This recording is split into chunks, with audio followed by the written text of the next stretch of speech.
It's card number 10, and it says, there is nothing I cannot be, do, or have. Let's read it. Find out what it says. Welcome to planet Earth. There is nothing you cannot be, do, or have. Go forth on this day in your life experience knowing that your real work is to decide what you want, and then focus upon that. Go forth giving thought to what you want, attracting life experiences to help you decide what you want. And once you have decided, giving thought only to that. It's called the law of attraction and attracting what you want in your life. Good advice, good advice. And it does help. Wow, the overall energy of your reading is the High Priestess. Wow, very intuitive. Follow your intuition with the High Priestess here. This is advice. This is something you'll be doing. And also, it could be about something being revealed here, too. That someone's, going to reveal something they haven't expressed. Might come through. Let me keep reading. Up here in your highest energy is the Emperor.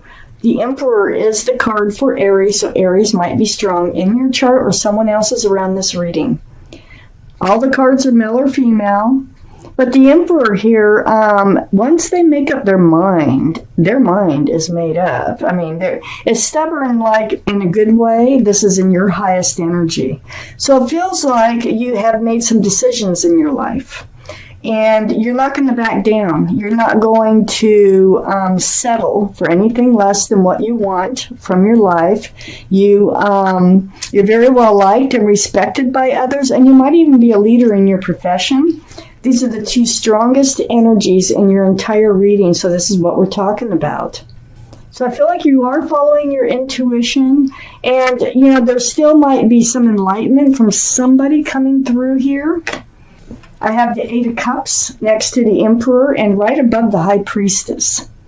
So the Eight of Cups is turning your back on love. It's walking away. It's always by necessity, like self-preservation. But there's a moon there in this card, in this deck.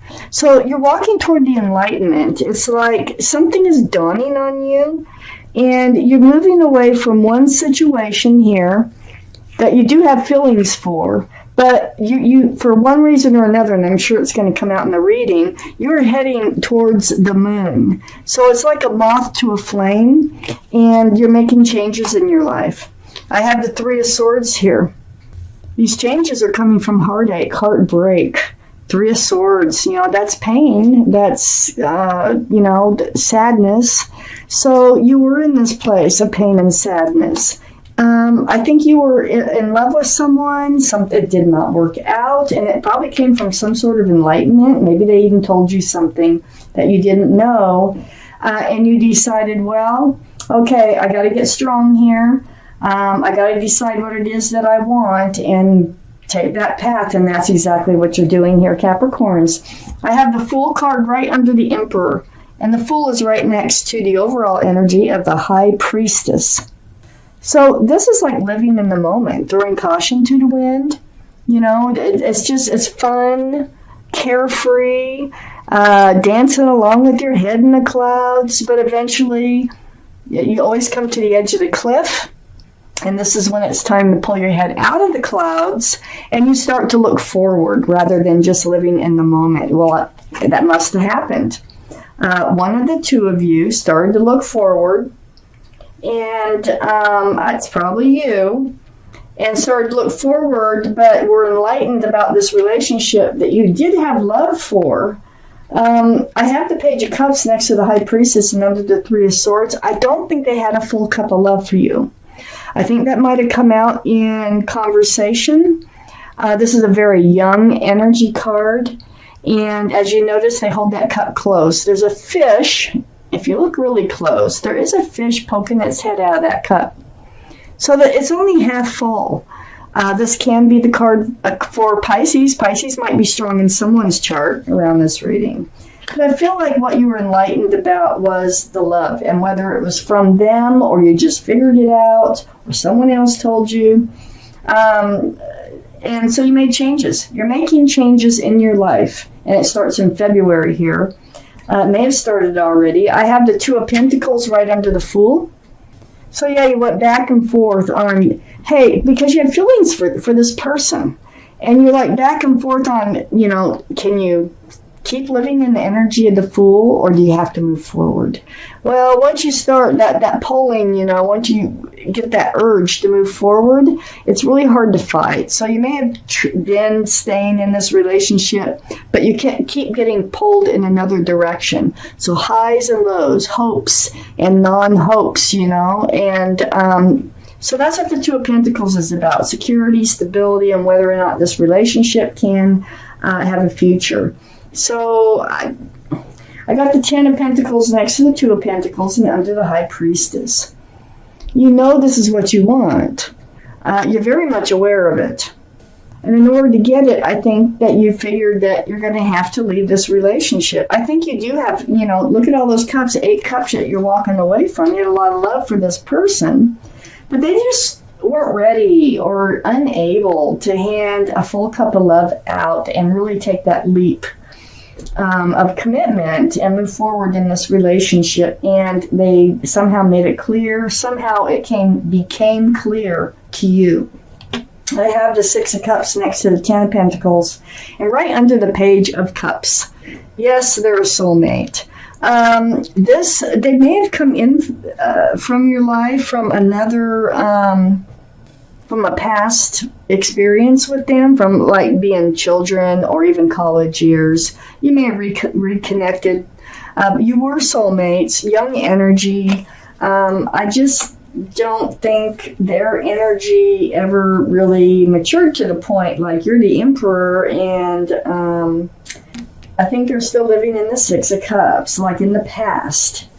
And so this Ten of Pentacles, which is so important for you to have your future, sits next to that Six of Cups. You were hoping that it would be the one.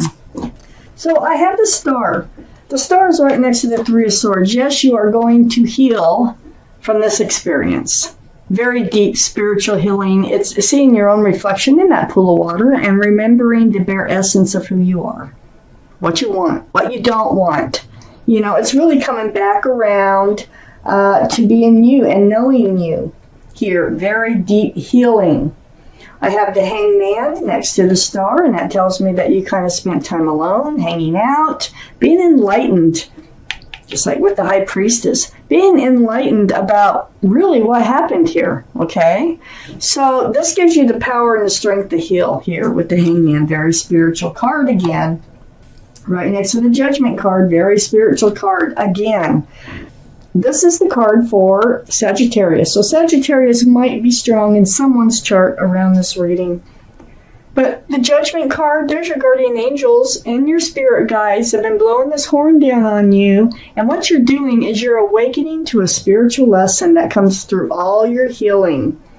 Now, the spiritual lesson may be how to recognize that Fool's energy. That maybe the spiritual lesson is all about the Fool's energy, won't work for you in the long term.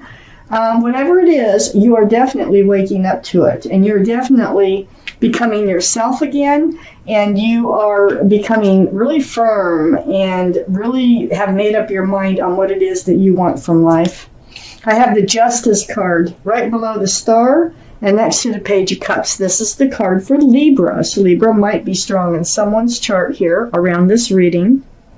But this is getting all balanced again. This is like self-justice, getting balanced after this Page of Cups, energy being around you, going through all this healing, getting those scales rebalanced. It's like it's self-justice through truth and through clarity, always with the Justice card. I have the Queen of Cups next to the Justice and under the Hanged Man. Well, the Queen of Cups, this is your energy, but this is water, Pisces, Scorpio, or Cancer that might be strong in your chart or someone else's around this reading. But more importantly, it is about the Queen here looking into that cup. And what she's trying to do is get answers to love questions So you've had questions about what is it going to look like? What's it supposed to feel like? How am I going to know? Whatever it might be while you hang out by yourself and you're going through all this healing, you know? Like, why didn't I see this coming? It could be anything. But the answers are in that cup, and that's where your mind has been on seeking those answers. Now, it's about the Tower moment. This is under the Judgment card. This is all part of your judgment. This is all part of you becoming more aware of what love should feel like, what it should look like, okay? So this is the Tower moment that you had with the previous person who just didn't want to take the step forward like you did. It's the breakup. So then I have the King of Cups. Now look at this. Okay, so the King of Cups, which is next to the Six of Cups, this is a real soulmate. This is a very, very strong soulmate. What I'm feeling here is that this person in particular, because I have the Page of Cups here, I think they're changing now. I think some time has gone by. You've healed. You're ready to move forward. You're sticking by what you know that you need in your life. But I feel like they are changing. They're growing up. From the Page of Cups to the King of Cups. So, you know, people change, they grow, and a lot of times it comes from hitting bottom, and they might have hit bottom on this one, okay? Because they definitely have a full cup of love for you. Look at that cup, it's huge. Not handing it out is the problem, okay? Holding it close with the Page of Cups, holding it close with the King of Cups. And here you are wondering what is going on. Don't they feel the love like I do? Well, they do, and they're starting to think more maturely. This is still next to the Six of Cups, so this is still this is the person. This is the same person that you've known before that's re-entered your life. They're coming back in. I got the Two of Cups here, right between the Queen of Cups and the King of Cups. So they might have treated this relationship like a friends with benefits before with this cup. This is another, with this card, this is another soulmate card. But the thing is, look at the moon. Look at all the enlightenment here. You're not the only one who's being enlightened. They are too. And I think they're discovering that, hey, there's real love here. These are full cups of love between the two of you, and this is a soulmate connection. This is like friends with love. And they're really super recognizing that they've been stingy. I think they're going to be coming forth. I think in February, they're realizing you're finishing up your healing, your judgment, and they are growing. They are maturing mentally to the point of thinking about the future. They're realizing their feelings for you here in this reading. I have the Four of Pentacles next to the Two of Cups and under the Tower. So they were really like stingy before. What they were doing is when they would think about security and stability with those pentacles, look how tight they're hanging on to those pentacles. It's like, you can't get them from me. No way. Well, they're starting to look at things a little differently. What good is it doing them just hanging on to them like that? Especially if they love you, okay? And I think they love you. I do. And they also think of you as a best friend. So this is under the Tower. This is what caused the Tower moment. They were afraid that, you know, how some people are afraid that, you know, oh, you hear it all the time. They took everything I had, you know. So they're afraid that it wouldn't work out and that they would lose their pentacles. But they're changing, they're growing up, they're realizing their feelings for you, and then the extra card that came out is the Page of Swords. So the Page of Swords, yeah, they're going to go forward with their sword up or out, and so are you. And it's all because of this Tower moment, and it is because of their pentacles. But I think they're going to want to move forward. I don't think this is over yet. I think the two of you are going to have some sort of reconciliation once again. And things are going to be expressed. I think you're going to realize that they're much more willing to think about a future with you than they were before. But they are on guard. They're not swinging the sword, but you're on guard too because you already know what you've been through. Wow. I'm going to take out an angel card. to end this reading, let's see what they had to say about this reading for you Capricorns for February. Oh, we had one come out. We're going to take it. It's the Helper of Abundance. So I am going to read it to you. Get my glasses on here. Although you have a lot to do, it's important that you get organized first. Once planning is complete, you can roll up your sleeves and get to work. Your guardian angels surround you and are ready to help out. This card also indicates a very loving, kind, and loyal friend, someone with a big heart and a quick wit and endless patience. That person could be you. I think it's the other person. I think it's both of you, to tell you the truth.